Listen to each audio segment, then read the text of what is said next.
I read a very interesting research article that hit hard on something that goes on in youth sports quite a bit.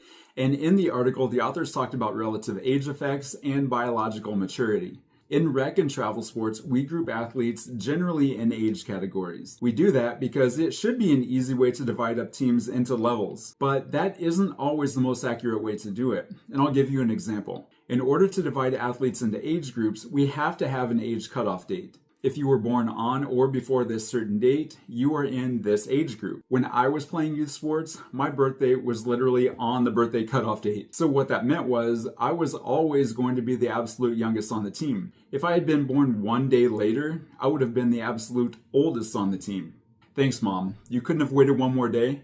I'm totally joking. Love you, Mom, and I love my birthday. But that was the reality of my situation. The athletes in my age group born the day after me were virtually a full year older. That meant that theoretically they had a full year advantage as far as growth, maturity, and the ability to learn the skills they needed to play the sport. That's assuming we started at the same age. Now let's be honest. If you are separating athletes by their birth date, that is probably the best way to do it. But what the authors found in the research study was that the natural selection from relative age effects is smaller in older age categories compared to younger age categories. In other words, the 12-month difference for a 9-year-old is a larger percentage of their total lifespan compared to the 12-month difference for an 18-year-old. And that's one of the reasons that late bloomers can begin to catch up to their peers as they get older. What does this all mean?